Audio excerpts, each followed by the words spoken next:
আজ নিফটি এবং ব্যাংক নিফটির মধ্যে আমরা দেখলাম নিফটি ভালো আপ মুভ দেখালো, সেখানে ব্যাংক নিফটি কিন্তু একটা সেলিং মোডে ছিল। তো না মার্কেট নিয়ে আলোচনা করব, এর সাথে সাথে আমার ওয়াচ লিস্টে কয়েকটা স্টক আছে সেটা নিয়েও ডিসকাস করব। তাহলে ভিডিওটা শুরু করা যাক। আমি নিরুপমা শেয়ার শেখো চ্যানেলের পক্ষ থেকে সকল বন্ধুদের স্বাগত জানাই। আর চ্যানেলটা যদি সাবস্ক্রাইব না করে থাকেন তাহলে চ্যানেলটা সাবস্ক্রাইব করে নেবেন, আর পাশে থাকা বেল আইকনটা প্রেস করে রাখবেন। আমি ভিডিও আপলোড করার সাথে সাথে আপনাদের কাছে ভিডিওটা পৌঁছে যাবে।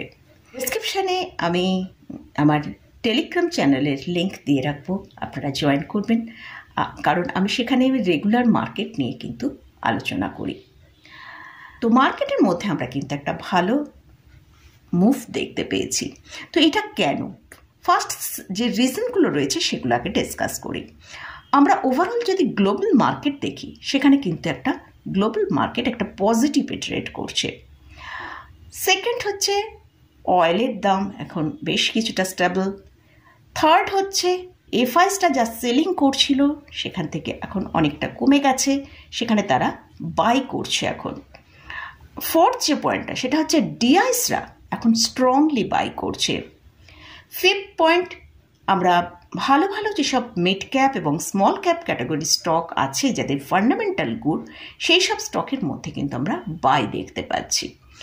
এইসব কারণের জন্য কিন্তু মার্কেটে একটা ভালো আমরা আপমুভ দেখতে পাচ্ছি।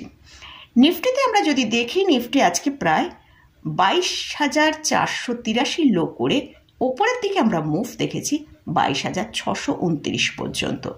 নিফটিতে আমরা ক্লোজ পেয়েছি 22,597-তে। নিফটি যতক্ষণ 22,500 ওপরে চলবে ততক্ষণ কিন্তু নিফটিতে আমরা ভালো আপমুভ দেখতে পাবো।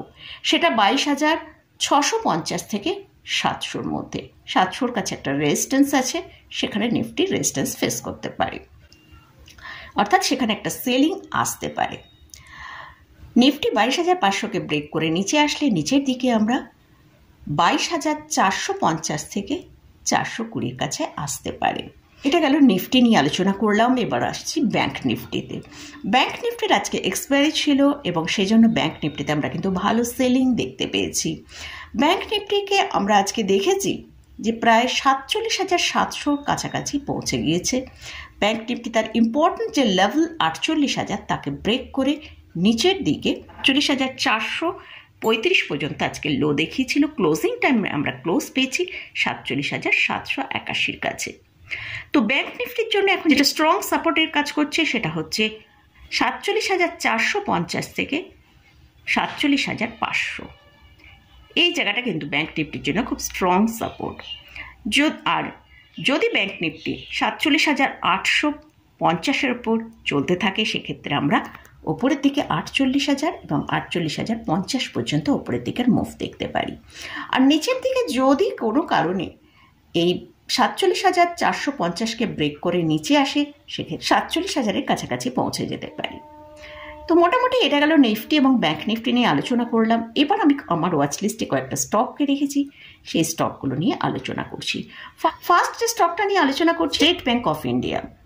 এই স্টকটা আজকে যেহেতু ব্যাংক নিফটিতে ভালো সেলিং চলেছে, সেই জন্য কিন্তু স্টেট ব্যাংকেও আমরা সেলিংটা দেখতে পেয়েছি, মানে প্রফিট বুকিং এসছে। সেক্ষেত্রে এখন স্টেট ব্যাংকের দাম চলছে 818 টাকা। 810 টাকা স্ট্রিক্টলি স্টপ লস ফলো করে ওপরের দিকে টার্গেট হিসেবে আমরা 840 থেকে 50 টাকা রাখতে পারি। এই স্টকটা তার 50 এবং 200 ডিএমআর ওপরে ট্রেড করছে। আর এই স্টকটা কিন্তু একটা ভালো পজিশনে রয়েছে, এদের রেজাল্টও খুব ভালো এসেছে। তো সেক্ষেত্রে কিন্তু এই স্টকটাকে আমাদের ফোকাসে রাখা যেতে পারে।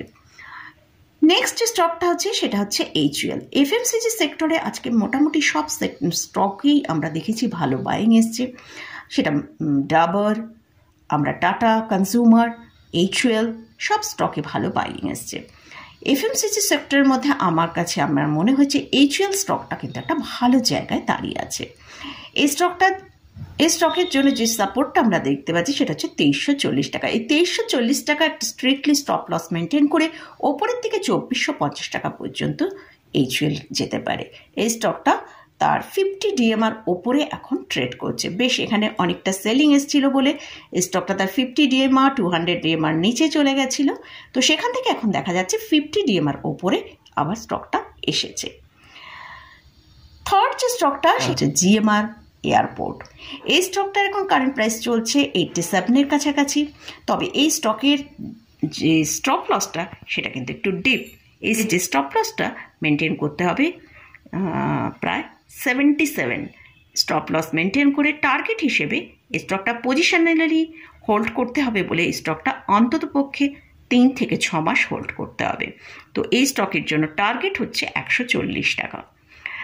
তো এই স্টকগুলো নিয়ে আলোচনা করলাম, এগুলো কিন্তু আমি কোনোটাই বাই রেকমেন্ডেশন করছি না।